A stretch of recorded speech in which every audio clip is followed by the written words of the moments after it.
பூலோகத்துல ஒரு ஆள் என்ன பண்றாருன்னா, தாங்கவே முடியாத கஷ்டத்துல மாட்டின்னு இருக்காரு, சிக்கின்னு இருக்காரு. அப்ப மேல இருந்து ராஜராஜேஸ்வரி மாதா பார்த்துட்டு இருக்கா. அப்படி பார்க்கும்போது அம்பாள் என்ன பண்ணுவா எப்பவுமே, ஸ்ரீபுரத்துல ஒரு அறையில இந்த லோகத்துல இருக்கக்கூடிய மனிதர்களுடைய செயல்கள் எல்லாமே ரெக்கார்ட் பண்ணி ஒரு ரோட்ல எழுதி வைப்பாளாம் அவளுடைய பரிவாரங்களை வச்சு.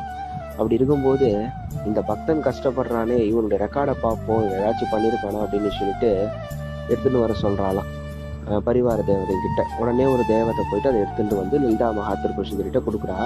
கொடுத்தோன்னே அந்த புஸ்தகத்தை பரட்டி பரட்டி பாக்குறா. அதுல அம்பாளுக்கு வந்து அவன் ஒண்ணுமே பண்ணது கிடையாது வாழ்க்கையில. ஆனா ஒன்னே ஒண்ணு என்ன பண்ணிருக்கானா, தெரியாம ஒரு நாள் அம்பாளுக்கு ஒரு கை மல்லி புஷ்பத்தை அள்ளி போட்டிருக்கான். தெரியாம தன்னை மீறி தன்னை மறந்து இந்த மாதிரி செஞ்சுட்டு இருக்கும்போது, ஐயோ எனக்கு அவன் பூஜை பண்ணியிருக்கான், அவனுக்கு என்ன ஆபத்தா இருந்தாலும் அவனை காப்பாற்றணும் அப்படின்னு சொல்லிட்டு அம்பாளுடைய பரிவார கணங்களுக்கு அம்பாள் வந்து கண்ணால சைகை காட்டுறாளாம்.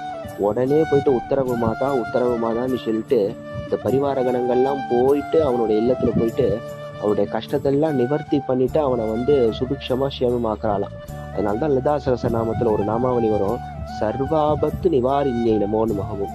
எல்லா விதமான ஆபத்துல இருந்தும் நம்மளை காப்பாத்தி நம்மளை ரட்சிச்சு நம்மளை கரை சேர்க்கக்கூடிய தெய்வம் ஒண்ணு இருக்குன்னா சத்தியமா அது ராஜராஜேஸ்வரி மாதா தான்.